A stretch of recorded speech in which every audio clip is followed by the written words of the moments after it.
and welcome to day 6 of our 7 days of Halloween, and we have covered many of the movies of the EGS members over the last couple of days, and we're doing another one now with one of our overseas members. You know him as Carter, who does a lot of the movie reviews for the EmeraldGoreSociety's.com, and we're going to click him in now. Click it. There's Carter. You're on, dude. Hey, what's up, Paul? So, what was the movie you'd picked as your favourite movie to watch during Halloween? Trick or Treat. And what was it about Trick or Treat that makes you always want to watch it at Halloween? I know it's very Halloween themed anyway in the first place. I'm just a sucker for anthologies. Like, I love a good anthology story. I'm the exact same. That's just a great story. The way everything wraps around, twists into each other.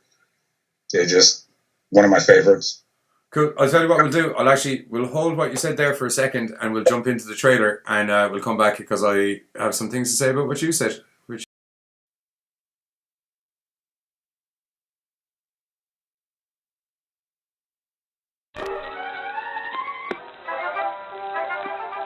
During the spookiest time of the year, there are a few guidelines all ghosts and goblins should follow. Always stay on sidewalks. Never go to a stranger's house. And never go out alone.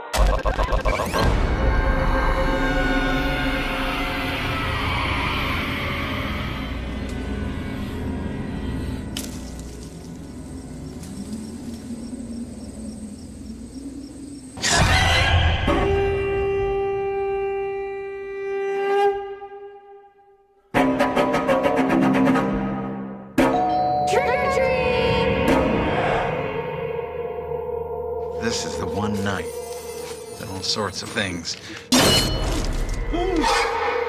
roam free. Sorry. All these traditions. Wait. What? You're supposed to keep it lit. Why? Ain't you tradition? Putting on costumes, I look like I'm 5. You look great. What did we do now? We meet our dates. jack-o'-lanterns. Why are we here? To pay our respects to the dead? The Halloween school bus massacre.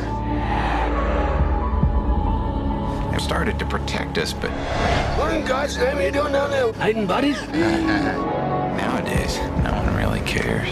This one's still lit.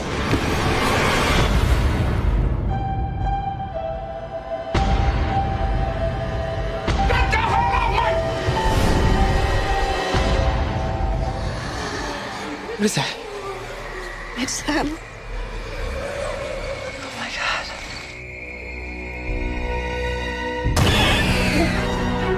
Look at me. It's not a trick. It's real.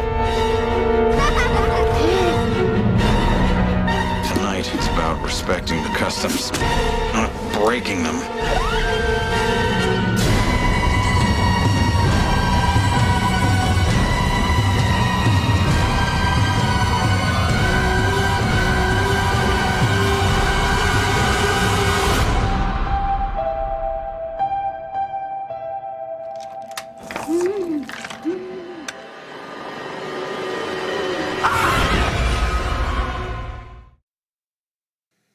And we're back into the studio. So, Trick or Treat. One of the things, as you mentioned before, was the way the storyline ties all together. And I love the fact that, unlike kind of the VHS and a lot of the anthology format that seems to be out now, where it's just one kind of story, and we found a bunch of tapes, or there's whatever, and like 7 short stories that aren't really tied in together. They're just very loosely tied in. Whereas in Trick or Treat, all of the stories aren't just integrally tied into each other. They're all happening on the same night, and the characters are running into each other throughout each other's stories and things, and it's just so intricately woven, I'd say, would be the way of putting it. No, that's what hooked me on it, because like you said, so many of them just kind of like, oh, hey, here's 7 stories, and it's because of this. And it's just a weak link for the stories. But Trick or Treat was just such a, by the time you run into this guy, you realize that was the guy you ran into in the beginning of the film. It just all weaves foreground, background, like everything just comes together. And there's even bits where you see people kind of floating around in the background and they're doing something a little bit odd, and you're kind of like, what the fuck is that guy up to, and then later on there's actually a story about him, and you're like, oh, that totally makes sense now. You know, it's absolutely savage, to be blatantly honest. So day 6 of the EGS 7 Days of Halloween recommendation is Trick or Treat 2004? 2007.